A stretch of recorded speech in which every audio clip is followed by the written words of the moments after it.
is episode 78 of Off Script with Trish, Glose. Intimate interviews and fun conversations with very interesting people. In front of my microphone today, a lot of people know her. Holly Roberts in the house. Woo woo. Hi. Welcome. Thank you. Thank you for doing this. You actually don't live in Medford anymore. I don't. I just moved to Denver. I know. Yeah. I saw that on social media. We're going to talk about that a little bit while you moved to Denver. Okay. A little bit. You are the executive assistant at Rogue Disposal. I am.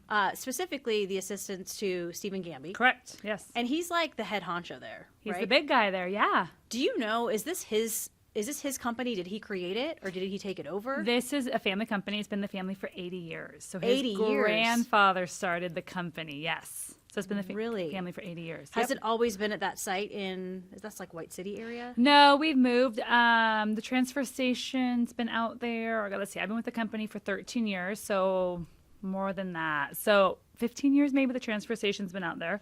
The landfill also is fairly new. We used to be at South Stage Landfill outside of Jacksonville. Right. And then our corporate office is now back downtown. We were originally, Yes. so we're 1 West Main. We were originally at 135 West Main years ago, and we've just moved offices back downtown. So Rogue Disposal has been in the Rogue Valley for 80 years. For 80 years. His grandfather? I need to have him on the podcast, I think. Yes. Amazing. So yeah, 80 years. So his grandpa just decided, hey, we need a place to throw our garbage? You know, I'm going to not get the story right, but it was his grandfather who started this. And one thing that's unique was they started as a franchise with the cities, Okay. which is pretty unique to the garbage industry. Right.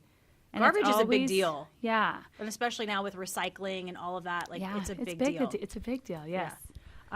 I think they're working on the noon show, which is why I see us on TV Oh, okay. right now. Okay, is that distracting you? I hope no, it's not. Hope my distracting booty's me. not on TV. Like, hey guys, As long as they don't hit the live button, I think we're let's safe. do it. Let's do it. Could you imagine? I can't imagine actually. Why not? Why not? I've been caught on TV a few times doing some things that are incredibly ridiculous. On my phone, usually looking at myself in the mirror is the worst. People are like, "Oh, she does that all the time." Well, you have to though. Thank you. You have to. You Thank have you. to. Yeah. I get viewers. We do Facebook Live sometimes during the show. Oh, I and don't like that. I'm constantly doing this with my hair. Oh yeah. Yeah, because it gets caught in my IFB, and I have to make sure it's laying flat, because if it's not laying flat, someone will call and complain. But now I get complaints, stop touching your hair already and read the news. Oh, Right? Excuse me. I'm just like, I'm Okay, just so trying note to to fix self, it. No, Don't touch hair. you touch your hair as much as you want. I mean, we can ditch all that whole idea. No, that's crazy. Garbage and recycling is a big deal. And I will say this about Rogue Disposal, and then we'll move on and actually talk about you, Okay. if that's cool. That's cool. Okay. Yeah, I don't want to talk about recycling all day. Dang it. There's nothing like going to the dump. Nothing. As in, it's an amazing experience. It's a huh? great experience. There's something about just pushing off all of this Oh, it's stuff. cleansing. I see. You like to do it. I Yeah. love to do Yeah. it. It's this idea of like, I have just cleaned out 4 closets in my house, and all of this extra stuff that's just crap. It's crap. Yeah. I just want to throw it away. And we call it the transfer station, Not the dump. not the dump. Sorry. It's the transfer station. The transfer Just station. correcting you. We're just educating you. But people call it the dump. They do all the time. Okay. Yep. I'll start correcting people. 'Kay. Don't you mean the transfer Yeah, station like, come on. at Rogue Disposal? Let's class it up a bit, people. Keeping it classy out there. Holly Roberts, where are you from originally? Well, born in Utah. Born in Utah. Born in Utah. Sandy, Utah. Who knew? Sandy. Where's Sandy? Outside of Salt Lake City. Okay. Not sure which direction. Small. Small. Okay. Moved. My family was there for my dad's work, I think. Moved back to Portland when I was 2. Okay. But I call Medford home. Moved here when I was 8 in the 3rd grade. Oh, for sure. So Medford's yeah. home. Medford's home. Was Sandy a big Mormon population?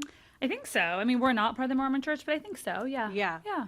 I think everybody has this idea. If you live in Utah, you're Mormon. I get asked all the time. Are you Mormon? As I'm not. And I'm like, I'm not. I'm not. I'd be like, you're born in Utah? No way. Yeah, you must be I'm like, I Mormon. am. Yeah, I'm like, I'm Mormon, but I was born in Utah. Yeah. Okay, and then Portland. That was Dad's work again. or- Portland's home. My family is from Portland. Gotcha. Dad's work, Utah. Crazy story when my brothers was born and had cancer. Oh, really? Yes. but they discovered it when they were in Utah. So he had some of the wow. best care available to him. So it was kind of this weird blessing in disguise that we were there. In Portland. And then in Utah actually. I see. And then we came back to Portland, I'm sure because of family and support, and my dad did have a job there. So we came back to Portland. And What, older brother, younger brother? I have older brothers that are twins. Oh, stop it. Yeah, I'm the baby girl. This is, twins are a theme in this podcast. I've interviewed a lot of twins or they have siblings or their dads are twins or whatever. Okay. Dads. Yeah. Their dad is a twin. Yeah. How much older? 4 years. So they're 40 and I'm 36. Yeah. Nice. So 4 years older. So you're the baby of the family. The baby girl. I'm the baby girl too. Love baby girls. Yeah. Yeah. We're the best.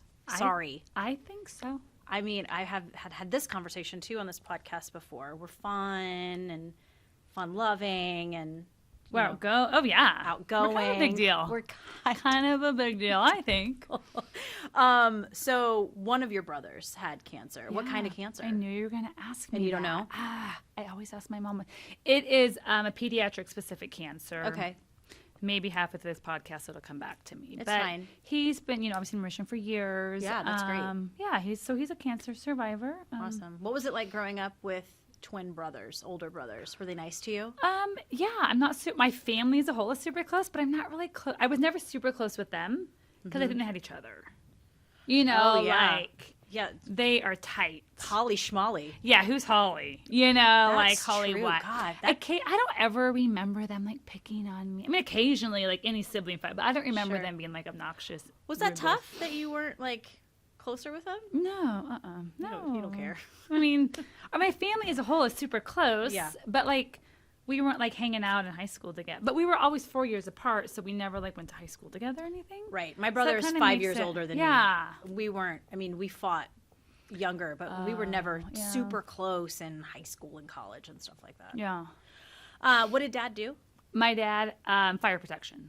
So like commercial fire protection. Yeah. Wow. Like he put in sprinklers and stuff? He does. Wow. Actually, him and my brother now own a company here in Medford. That's awesome. Yeah. They're saving commercial buildings from fire. Absolutely. If you talk to any fire prevention person, sprinklers are the way to They're go. a lifesaver, I know. Yep. What'd Mom do? My mom worked for the VA domiciliary for almost 30 years. Wow. She retired from there after 30 years, yeah. What'd she do at the VA? She did a lot. By the end, she was like the patient coordinator because here, it's the hospital is here in my city. So she worked at the one in Vancouver, but here she did all the patient coordinating. Wow. This is a big facility here because it's It the is. only one within certain miles of other Yeah, cities. with the hospital and residents. Yeah. Wow. Big deal parents, too. I mean, what can I say? Was your dad ever like a firefighter or Nope. was this just like a contractor, It's construction? kind of a weird thing. My uncles they both had fire protection companies. Okay. And my dad got into the trade through them. Awesome. Okay. And they're in Medford. Everybody's local? No, my parents and brothers are, yes. Okay. Rest of the family is still in Portland. Pretty much all in Portland, but All I have right. some family in Denver. Aha. Aha. Yeah. Where'd you go to high school? North Medford, go Black Tornadoes. Go Black Tornadoes. What were you like in high school? Were you a cheerleader? No, I wasn't. That's a little shocking, Holly. I know, and I wasn't like student body. I just kind of did my thing. Okay, this is going to go on the podcast, but I'm fully going to own it and admit it right now. This is good stuff, you guys. Not many people know this. Breaking news, everyone. So I was a band nerd, and I hated it. I played the flute, of all things. So I was like last chair, just toot my little horn down there. Like, I did not. I'm like squeaking. Like, I don't know. So I'm like, how can I get out of like playing as much as possible? Yeah. So I was the head of the band nerds. I was a drum major. No way. So I was like, oh yeah. Yep. So you didn't want to play the flute anymore. No. You just wanted to dance and like lead everybody. That might have been like Yeah. insight into my personality. Like I just want to be big, front and center, but So not in the band. Drum major, you're not playing anything. No, you're conducting the band. You're conducting the You're conducting the band. I'm not gonna lie, not many people know this about me, but I did that. But I also played volleyball and swam competitively. Wow. But I was head of the band. I mean, that's kind of who I was. I don't think that's nerdy at all. There's been a lot of band nerds on this podcast, and they're all super cool people. we now. turn out to be really great, Really right? cool. Yeah. Anyone who has an inclination to music and rhythm and beats, I'm okay with. I know. Yeah. I just wouldn't have gone the flute route. Like now I play the guitar, totally different. But I would have never had I had the opportunity again. I would not play the flute. But You do play the guitar? I do. When'd you pick that up? Goodness.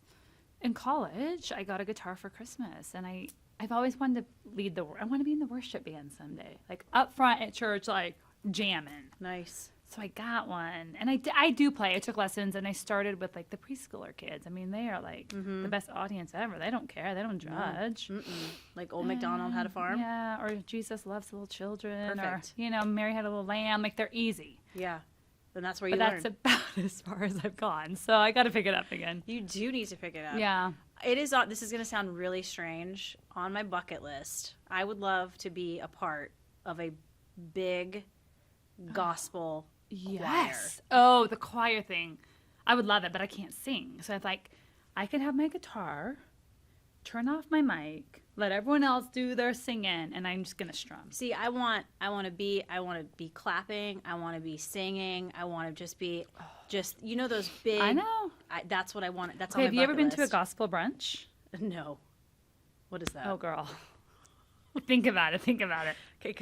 Big gospel. Usually it's like a choir group singing. Mm-hmm. You're having brunch, you're having Bloody Marys, and they're singing and they're like interacting with the crowd, and you might get pulled Sounds up for great. your first opportunity to like. I'm in. Yeah, Sign me up. I might have got pulled up on stage last time. Nice. You gotta do it. They're fun. Okay. Those are local?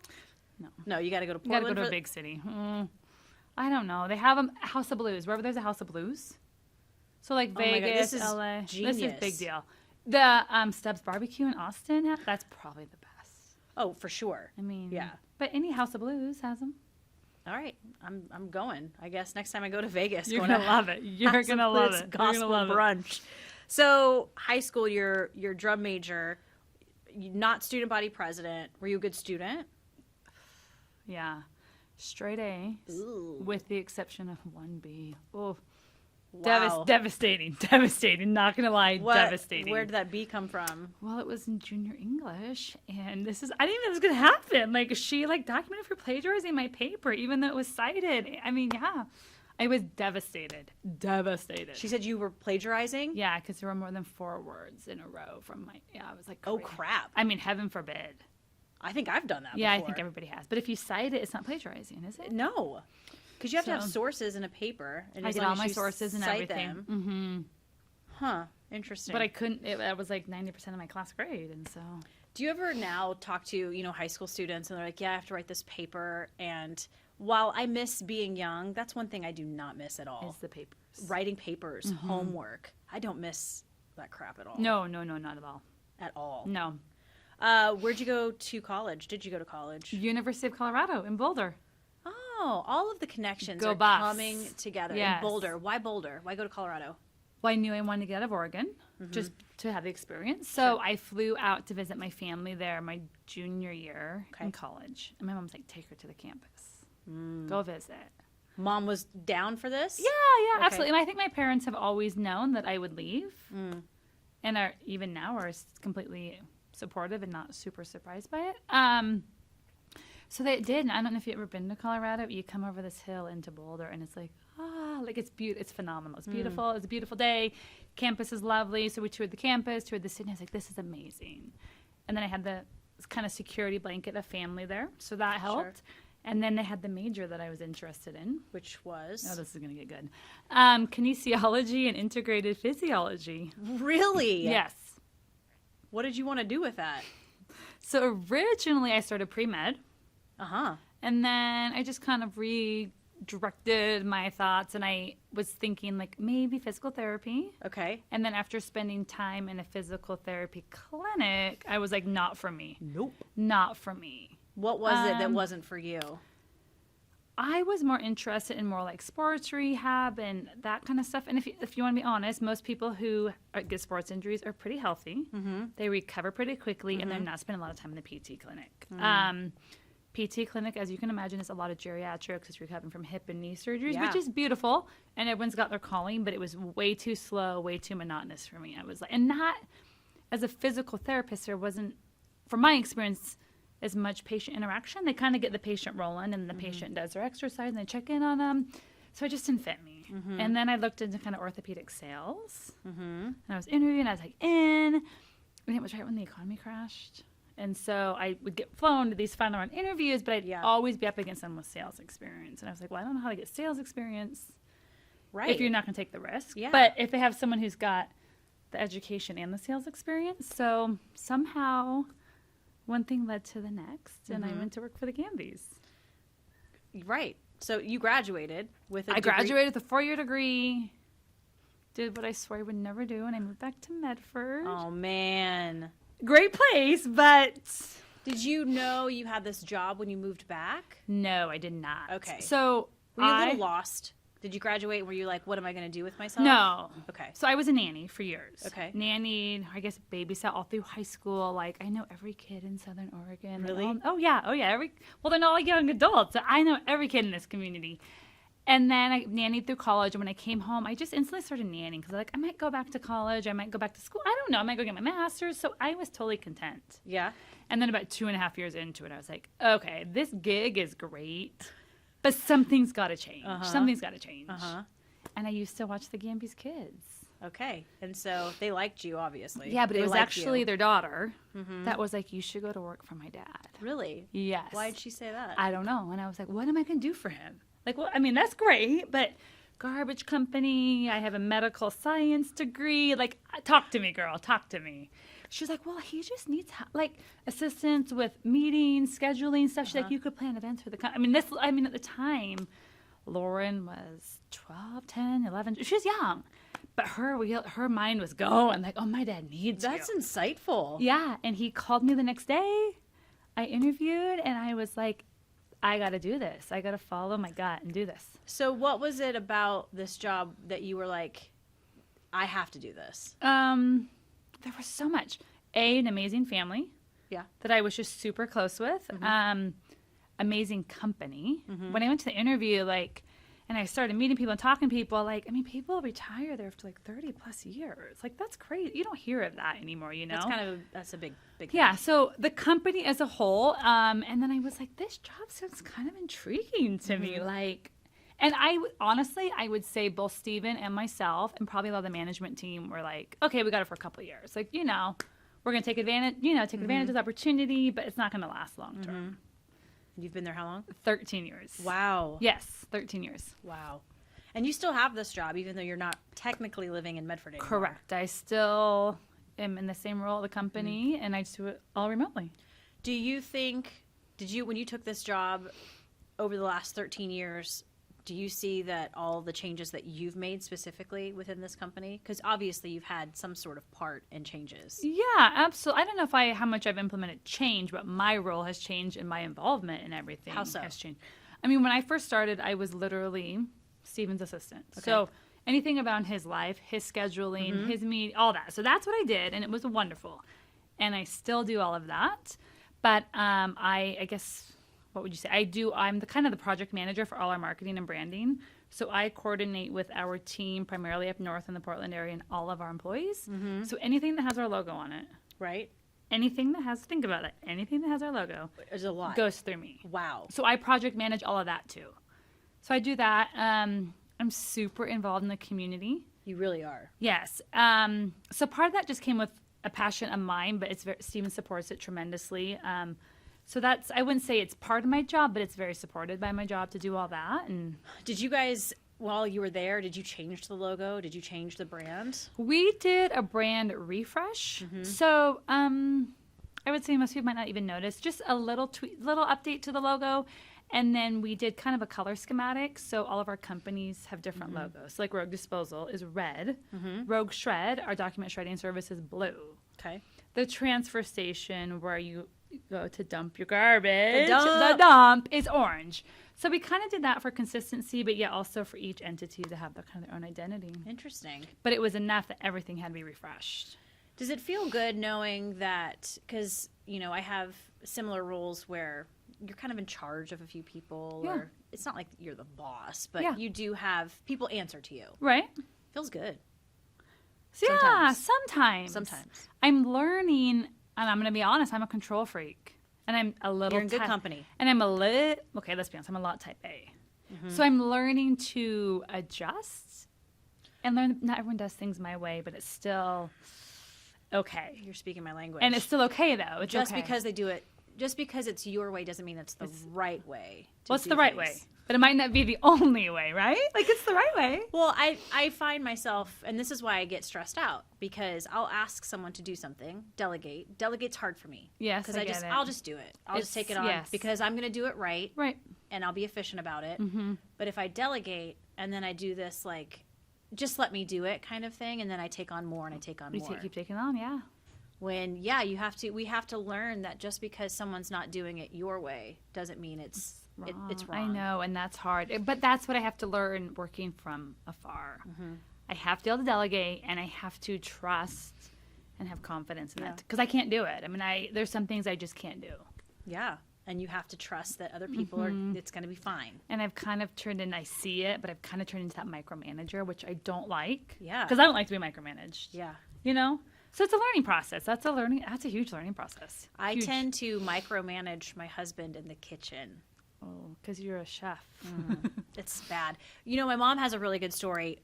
When she was dating my stepdad, I wanted to help in the kitchen. Like, I wanted to do something. So I think she basically said, you can clean up this part. And she got frustrated with me because I wasn't cleaning the way she would clean. So she basically shooed me out of the kitchen. Not mean, but just said, it's okay, I'll do it. And my stepdad came in later and said, you know, she asked to be involved. And just because she's not doing it your way, and I'm just like her though. I do the exact same thing. So I've had to learn. You have to release that control, and the kitchen is my domain, right? Yeah. And I have a hard time, even if they're not even cooking, helping me cook dinner. If someone else is in my kitchen cooking. Mm-hmm. I have to let it go, Elsa. I just have to take a deep breath and let it go. Oh, it's hard though. It's hard. It's super hard. And I find that with work, too. I definitely micromanage some of my reporters. And I don't mean to. I think I'm helping. But we're not helping. We're not helping. I know. It's more like hindering. Yeah. So what have you done to change that? Are you still like that? No, I'm not. I just have to take a step back every once in a while and be like, part of it, too, is setting that person up for success. So if I'm going to delegate a task, ensure that person has everything they could possibly need to be successful. I'm all about setting people up for success. And so I assume that person, whoever it is, has all the same knowledge and tools and resource and experience that I have, but they don't necessarily.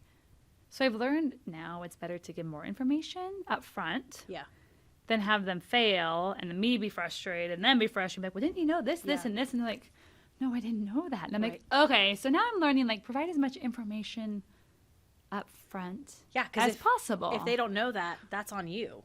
Right. Because you didn't tell them that. And being open, I'm always like, if you have any questions, come ask me. Like, being available to help without being like, did you really ask me that? You know, like, it's okay. I'd rather have them ask for help and get it right. Right.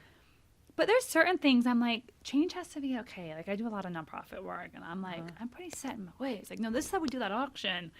And just letting go and seeing what can happen. Right. Because there's a lot of good out there. There is. I also find, too, the constructive criticism on the end, that's always super helpful. Yeah. You know, you give this looks great. You did this great. Let's go look at this, and this that we could do differently next time. Yes. Like, it's not we call it the Oreo. The Oreo. Are you familiar with this? No, but I like think a sandwich. I know where you're going. So you start with something positive. Because there's always good to be found. Like, you did this right. Or, you know, even if there's not, find something good. Yeah. And then, you know, the filling is a little constructive criticism or feedback. Right. And then you always end on a positive. Yeah. So positive, sandwich around some I think feedback. I tend to do that. I didn't know it was called the Oreo. Just the Oreo effect. Yeah. It's good. That is good. That's really good. So let's talk about community involvement. Yeah. Heavily involved in the community. Heavily involved in the community, yes. We were just chatting last week because you were emceeing the Gingerbread Jubilee. Gingerbread Jubilee this Friday night. Your first time emceeing. First time ever. I don't do this stuff, but I'm in. I'm excited, right? I mean, You're going to be fabulous. It'll be fun. You're going to be fabulous. You were on the board of the Criterion? I was on the board of the Criterion. Gosh, I didn't remember the years, but I was. I served on the board, and I was also on the committee for the Gingerbread Jubilee. What other boards have you served on? I've been on the Storytelling Guild and still am. That's the one board that I'm sticking with from afar. So Storytelling Guild. I've been involved with the Sparrow Club, never on the board, but participant at Dancing with the Yeah, you Stars, did all Dancing that. with the Stars. Community Works. I was on the board of Community Works and Hearts and Vines. Criterion Theater. I helped with SMART. I've been on their leadership council with SMART. That's a I'm lot. sure Holly I'm Roberts. missing a few. That's but a yeah, lot. it's a lot. It's a lot. But I love it. I absolutely love it. Why? You know what? I love seeing this community come together and rally for a good cause, and it's phenomenal. I have served on boards that are wonderful, but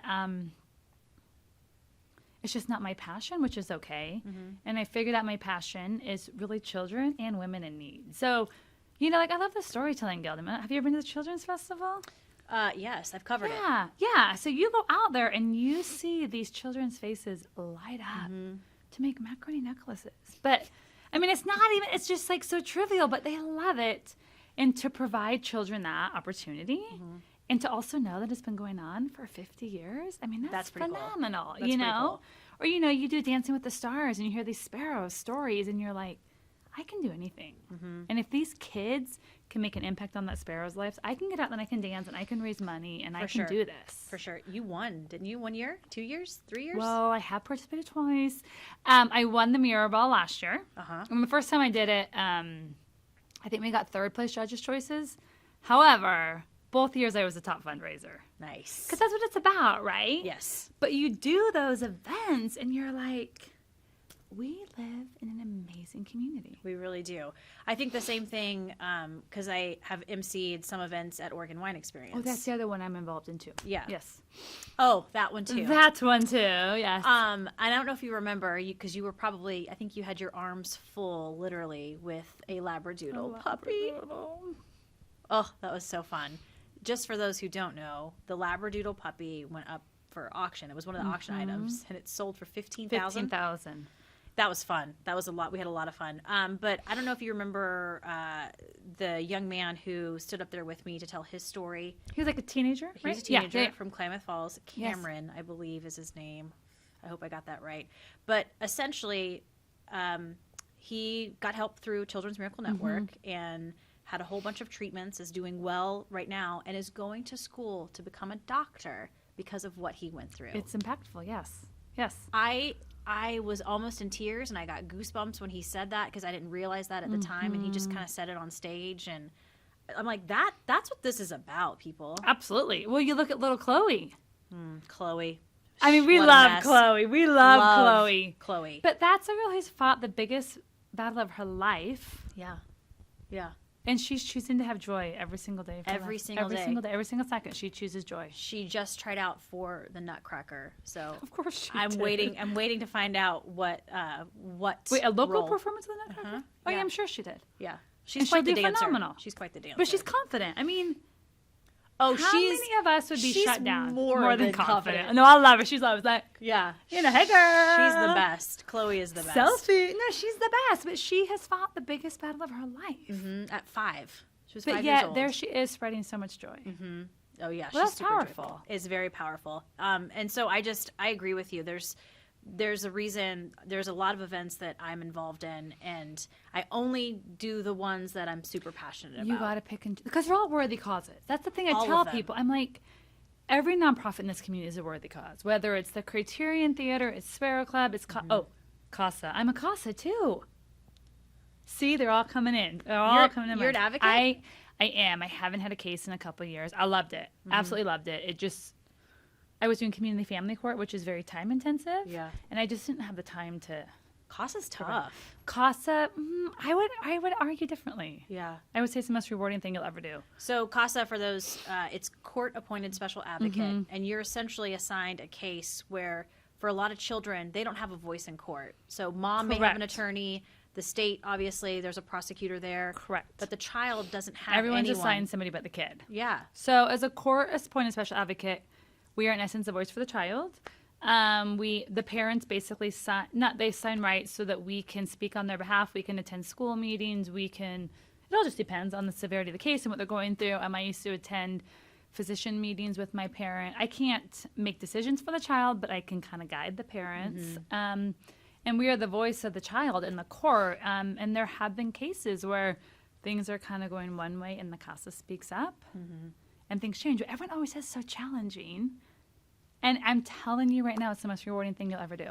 I think maybe it's not, your role isn't challenging. It's just a lot of these cases are very challenging. Yeah, but you get in there. And I was blessed. I had 2 cases where parents really turned their lives around. But what you start learning right away is that these parents love their children. Yeah. They love their children. They just might love something a little bit more, whether that's their addiction, drugs, abuse, whatever it is. They love something a little bit more. Right. But I just learned if you can give them an ounce of hope, because unfortunately, I get it. The system is just worn out because they see this over and over again. Right. And they have been. I mean, yeah. So I understand that. But I was the person of hope. Right. If I can give the parents, and I was a firm believer, if you advocate for the child, you're advocating for the parent too, because what's best for those children is the parents are thriving. Well, and what's best for the children is for them to be with their parents. 100%. Not grandma, not aunt. No, and there's research behind. And it's hard because you look at this and you're like, oh my gosh, like somebody would take you in and love you, but that's stranger care. Like at the end of the day, the science is there. The kids will tell you they want to be with their parents. They so want to if be you with can mom do and whatever dad. you can to make sure. But where I was going with that is, it's okay. There's so many phenomenal nonprofits, from SMART to that, but you have to find what your passion is. You can't serve and give to every single one of them. And if you start just serving to serve, you're going to lose your passion and you're going to get burned out. You're going to get burnt out. And people always ask me, how do you do it? And I'm like, well, there's passion there. Like, it's not work. Like, I love it. I thrive off of this. And I would do anything to continue to get back. But you got to find that niche, you know. You do. What are you excited about for Gingerbread Jubilee coming up? What is it about the Gingerbread Jubilee that you love so much? Well, what's interesting is, I was just thinking about this as I work on my script. It was my first exposure to auctions. They asked me to be the procurement chair. And at the time, I had been to the Gingerbread Jubilee once. It's a fun auction. Obviously, it's all around the houses. So they bake all these gingerbread houses, and they're like extravagant. So that's kind of the focus, and then they do the tour and stuff. So the auction was pretty... I'm not blanking on the word, but it's pretty much the same year after. They're kind of the same 15 to 20 packages, local dinners, all that. And I think we're ready to kind of spice it up. So they asked me to be procurement chair, and I'm like, oh, my ideas. I just had all these amazing ideas, you know. And some of the ladies in the committee are like, oh, Holly, slow it down, girl. We can't do that. And I'm like, no, we can. Like, we can do this. Yeah. I mean, we sent people to New York for like $7,000, which for the Gingerbread Jubilee was huge. Like, it was big. I would say it's not want to say lower end, but it's not the Asante Fest. It's not the Oregon Wine Experience. Okay, we're not auctioning off $15,000. Right. So we're looking at a couple $1,000s. I'm like, yes, no, we can do this. So I'm telling you, like, I'm not kidding you. We sent someone to New York. We put him behind the wheel of a race car. Like, I was like, dream big, you guys. We can do this. Yeah. And it just, I mean, we auctioned off crepes, people, crepes. Like the food? Yes. I think we did 2 sets of them, $4,000. Wait, what? Yes. What kind of crepes are we talking about? Made by Timothy Keller. It was, I'm like, yes, it's about the experience. Gotcha. So it was through this I realized, oh my gosh, I love auctions. I mean, I just love them because they don't only raise funds, but they raise awareness for an organization. They really do. You know, you could bring someone to the Oregon Wine Experience who was moved and is going to make huge contributions to that organization. Right. So it's a way to increase funds and awareness, and they're fun. It is a lot of education. We used to do the Jerry Lewis MDA telethon at KTVL. Oh, yeah. The live telethon. Yes. And, you know, we had to be involved in that as the talent. Yeah. But we also had to do stories on local families and why they were getting services through the MDA clinic. Right. And to me, it's about education. And I always remember the little spiel we would do during the telethon. I'm holding up this like little tiny foot brace. Okay. And it's because it's back to school.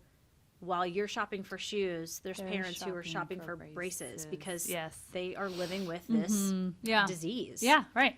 So the education is huge, and then it's fun, and you're raising money, and you're actually doing something really great. Yeah, so it'll be fun. So that was actually, honestly, one of my first auction experiences. Awesome. And it's a great kickoff to the holiday season. I mean, it's the first of the season as we roll into the holiday season. And if you've never been to the Gingerbread Jubilee, these aren't like graham crackers stuck to a milk carton with frosting. Gosh, no. They're insane. Insane. So I think they deliver the homes tomorrow, but I want to be there because I want to get some facts. Like, I'm mesmerized how much goes into these homes Right. and hours and Hours. hours. A lot of these people and kids, and they've started these like back in July. Oh, yeah. Mm-hmm. It's crazy. And I told you before we started the podcast, I was actually an auction item for the Gingerbread Jubilee like years ago. You should have never told me this, girl. And we're going to bring you back to some auction. We're bringing you back. It was Kingsley Kelly, my general manager at the time. It's his fault. He said, hey, would you be willing? They wanted to do something tied in with West Coast flavors. And so then at the end of the day, it was, hey, Trish Glose will cook for you. And I think it's brilliant. And, 4 of your friends, so a total of 6 people. We had it at Kingsley's house. Okay. I love it. And it was this wine and dine. There were hors d'oeuvres and bubbles and main courses. And the Gambies. Who knew? And the Gambies. Yes. I think the Gambies actually bought it. They probably did. And they love those events. Like we did a Timothy Keller. I'm no Timothy Keller. You're close, I bet. So we did that too. They're fun. They were super fun. And I think everyone had a good time. I don't think I got anyone sick, which... Whew.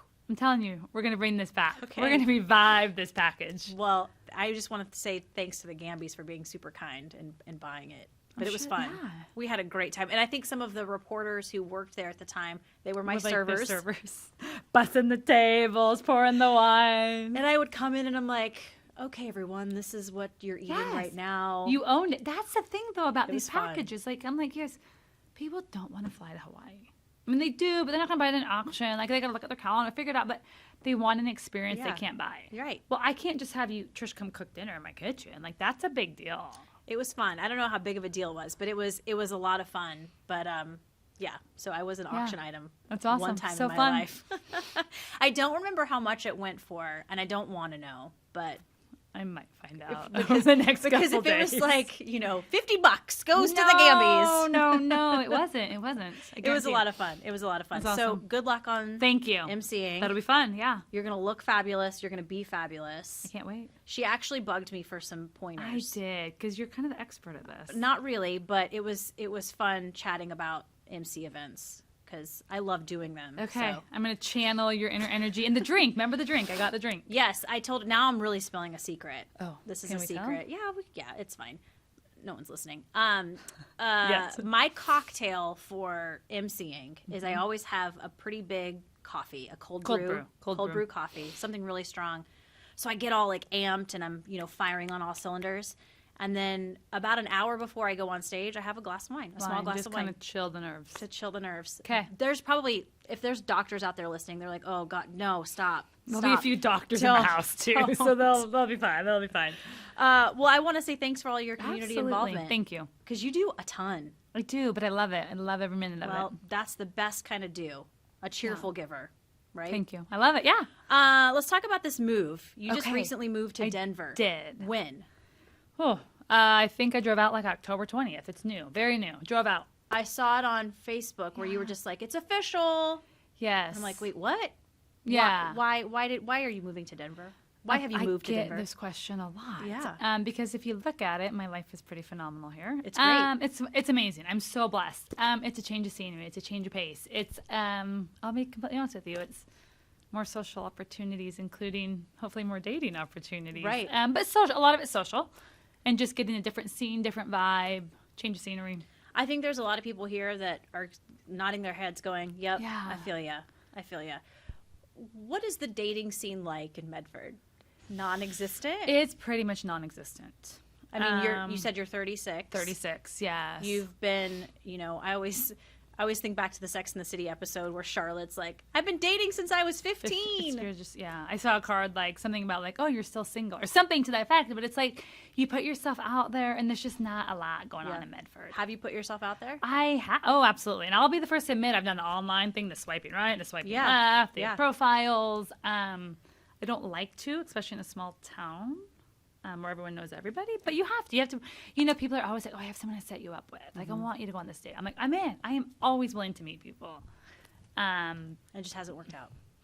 No, and I love my friends. I have the most amazing friends, but all they think is, okay, this guy's single and you're single. Let's hook you up. Let's set you guys up. Yeah. And you get out, they're like, oh my God, we have nothing in common. Like, what are you thinking, Do you even know me? I have left a few dates almost on the verge of tears. Like, oh my God, like this is like, wonderful, great person, but that's really who you think it's a good match. And they mean well. They mean well. Well, sure, of course. They You mean left you left in tears because you were like, I mean, not really. That's dramatic, but like, this is who you envision me. You know, like nothing. do you ever have a really bad date? Oh yeah, I've had bad dates. What's one that you're just like, Okay. oh man. This is the Medford date. This is well, okay. I can honestly say I've been on a date with somebody who introduced me to, I think, his girlfriend. Like, I don't think they were broken up. That was awkward as all get out. I think On the date? yes, on the date. So that was like really bizarre. I don't know what happened there. Like, I don't know. Nice to meet you. Here's the Yes, woman that I've yes, been dating for yes. the last year. No, I can't make this stuff up. Very odd. Yes. Oh, So that boy. happened. But another one is, and then this is so Medford. So this guy's messaging me on Facebook with no numbers, whatever. Where do you want to go? And I'm like, I give him all these great ideas, like something fun, like Elements or Porters, you know. We end up at Red Robin. And I was like, oh, no, no, no, no, no. Okay, we're done. We're done. Like that right there, we're out. I went. Right. But I was like, okay, wow. So how long has this been going on where you're like, I need a fresh. It's been a long time. Okay. But I realize now that it's okay that it's been a long time, because had I have done this earlier, it wouldn't have worked out the same. It just wouldn't have. I'll be completely honest with you. A couple of years ago, it's been almost 2.5 years ago, I think. I had to talk with the Gambys about wanting to kind of pursue moving at the time. And I was kind of thinking Portland, and I was very vulnerable with them. I was like, I gotta go. Like, I love my job.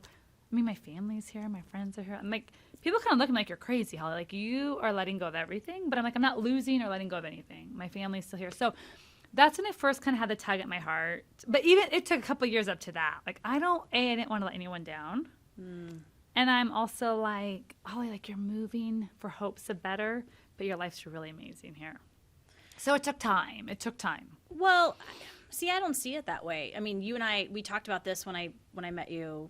When we talked about the MC thing, week, we talked about it a little bit, but I get it. I mean, I don't know if it's necessarily you're moving for something that's better. You're moving for something that's different. It's different, and it's a move for me, which is not something I always do.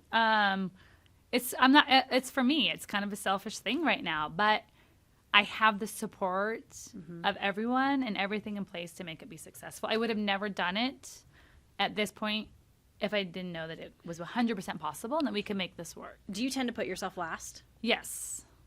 Yes. So that's probably why this was super hard for you. It was huge. I mean, I didn't realize how much it was going to hit me until like it all happened. Yeah.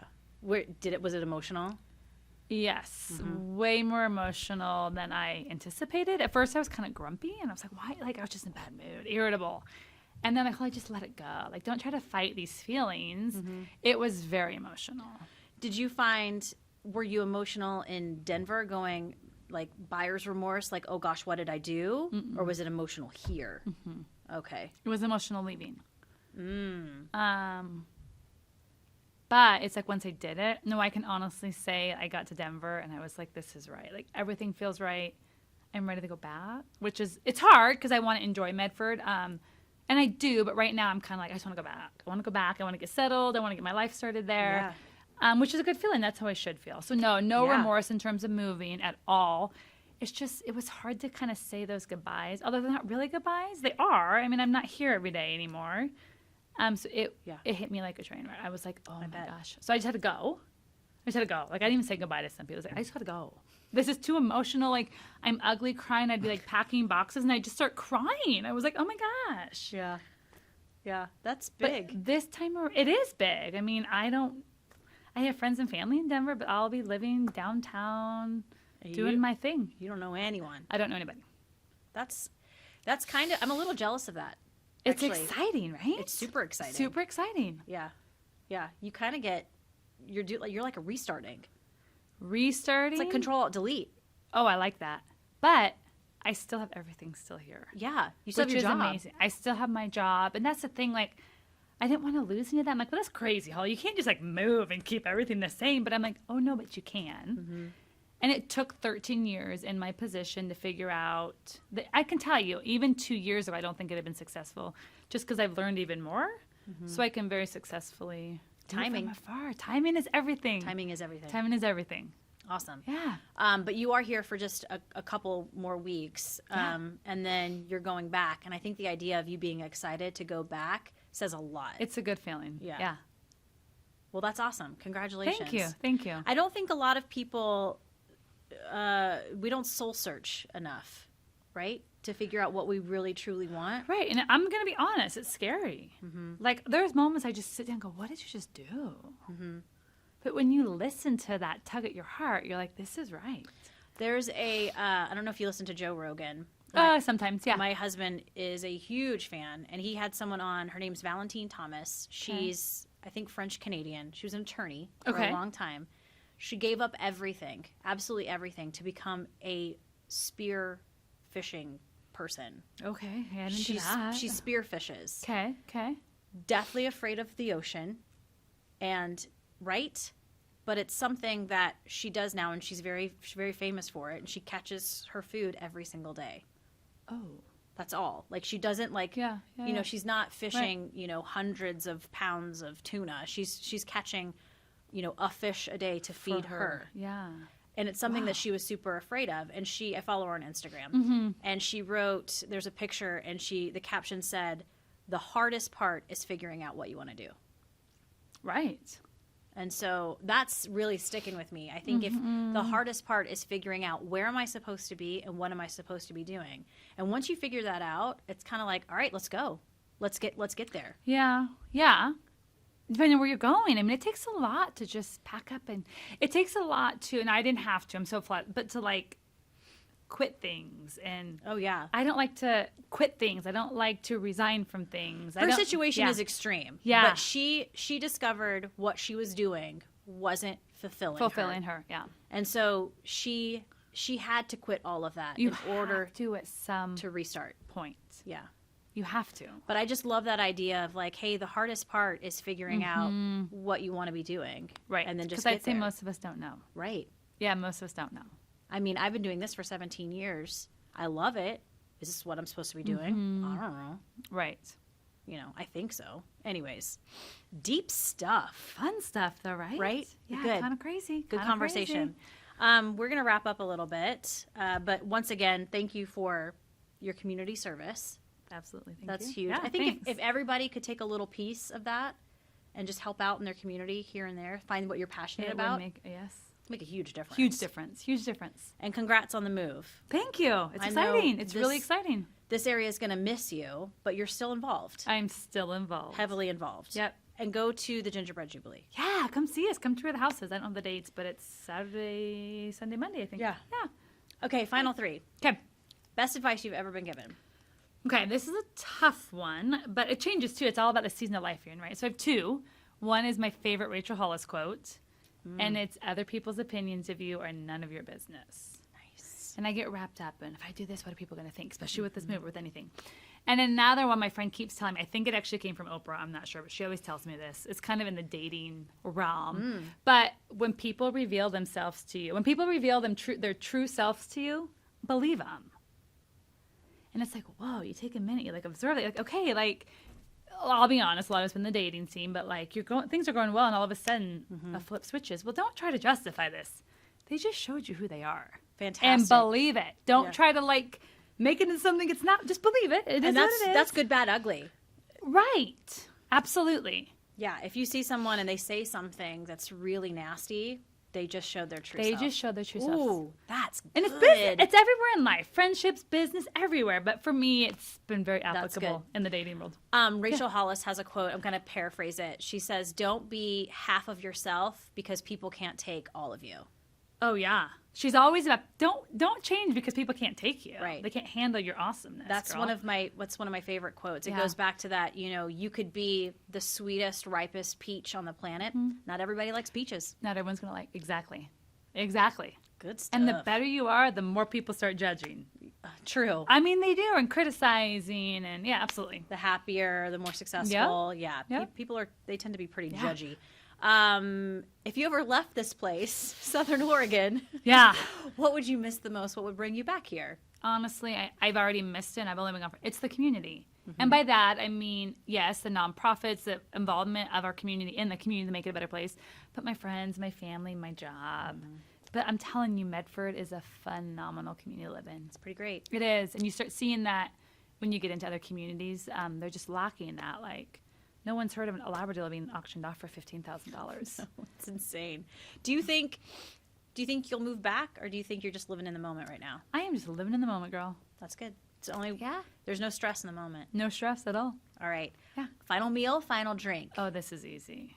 Chips and guac with margarita on the rocks. Nice. That's so simple, but yet so amazing. Right. Yeah. But it's got to be best chips, best guac, best margarita. With salt on the rim. Yeah. Preferably in Mexico, but I can't do that. It's okay. With the sun on your shoulders. Yeah. And a man by your side. A man by my side. That's right, girl. I love it. You've been so fun. Thank you for having me. This is great. Your energy is contagious. Oh, thank you. If you're listening to this podcast on iTunes and you like it, please subscribe, rate, and review. It helps other people find us. We're also on Google Play and Stitcher. Video portion can be found at ktvl.com. Just click on features. And then off script, one more time, Holly Roberts. Thank you. Thank you.